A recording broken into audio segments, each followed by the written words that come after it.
Seguimos con el programa. Está con nosotros ahora Jorge Valenzuela Guillén. Él es director de la Escuela de Ciencia Política de la Universidad Antonio Ruiz de Montoya. Buenas tardes, gracias por venir al programa.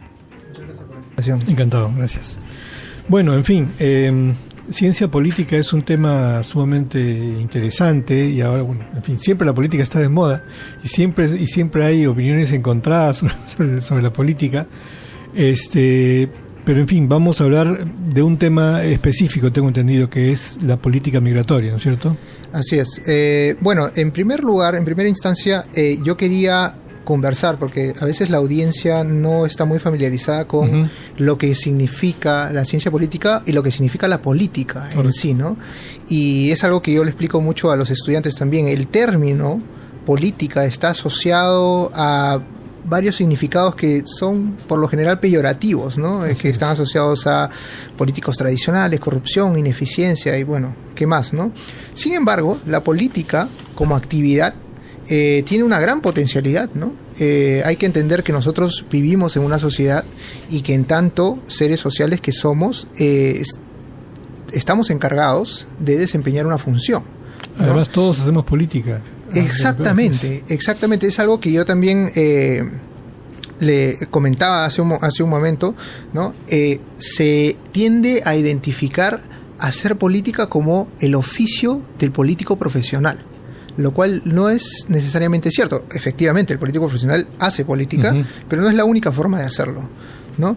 Entonces, ¿en qué radica la importancia de la política? Nosotros tenemos cada uno un rol en la sociedad y en tanto nosotros cumplimos ese rol, se nos asignan ciertos recursos, ¿no? Como compensación, llámese un salario, acceso a un trabajo, una calidad de vida, ¿no?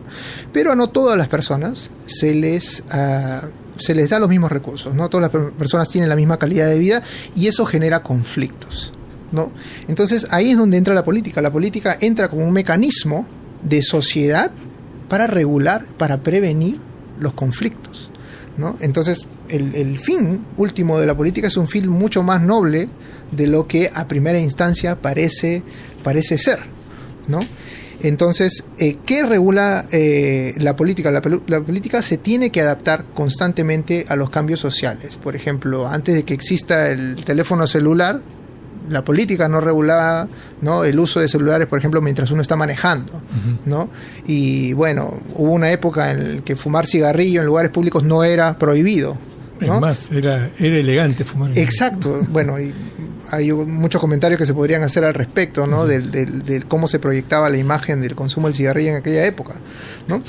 Entonces, precisamente, uno de esos cambios que yo creo que se están dando actualmente es sobre los mecanismos y las olas que se llaman migratorias en el Perú, ¿no? El Perú, desde que yo era un niño, se pensaba como no un destino migratorio, sino un lugar, un país desde el cual las personas emigraban a otros países para buscar mejores oportunidades, ¿no?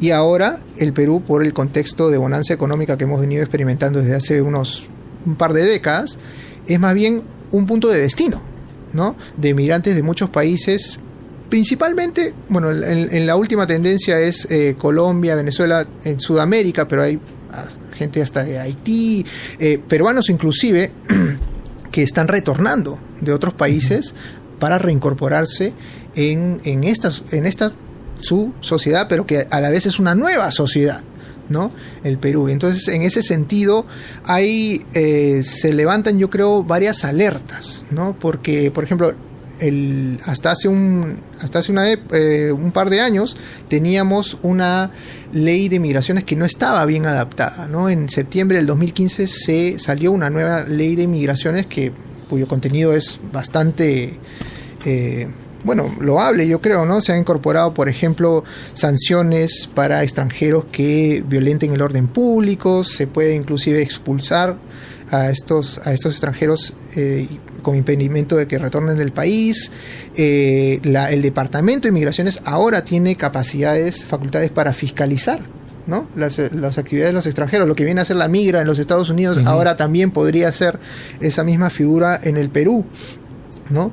Se propone, por ejemplo, con esta nueva ley, un registro de migraciones, ¿no? Para recolectar la información migratoria de aquellos que ingresan al país, ¿no? Asimismo, se trata de promover la llegada y permanencia de aquellos migrantes altamente calificados, que obviamente aportan, ¿no? Al país económicamente, ¿no? Intelectualmente. Y otra cosa muy novedosa, y es algo que nosotros estamos siendo bastante liberales al respecto, que no se da en otros países, por ejemplo, como los Estados Unidos, es que nosotros sí, de acuerdo a la nueva ley de inmigraciones, sí le damos oportunidad al inmigrante de trabajar en el sector público, ¿no? Ah, qué interesante. ¿No?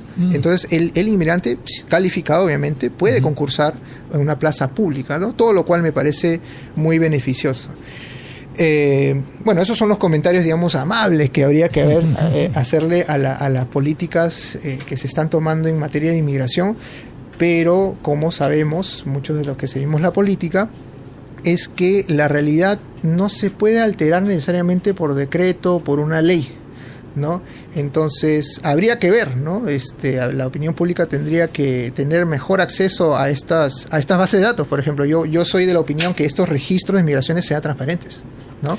Además hay otras cosas que tienen que ver como secundarias, pero que también tienen que ver con eso, es por ejemplo la normalización de los títulos profesionales, ¿no es cierto? Por supuesto. Que vienen de fuera, ¿no? A veces, ¿cuántas veces? Hasta hace poco, alguien que tenía un doctorado en la Universidad de Cambridge aquí venía y no podía ejercer porque no era reconocido su el proceso se llama el proceso de homologación de grados y títulos, es todavía muy engorroso. Claro, eso no depende netamente del Departamento de Migraciones, tampoco hay que chantarles a ellos, ¿no? Toda la responsabilidad, pero sí tiene que ver, ¿no? Cómo una persona altamente calificada en otro país, sí, pero altamente calificada, puede acceder a un empleo que corresponda, ¿no? Con su nivel de preparación, ¿no? Y eso tiene que ver también, bueno, ahí tendríamos que darle la pelota un poquito a SUNEDU, ¿no? Que es quien está ahorita, bueno, ha puesto la varilla bien alta, pero ya sería tocar otro tema, ¿no? Efectivamente, es otro tema que además es larguísimo y muy interesante. No nos va a alcanzar el tiempo. Muy bien, pero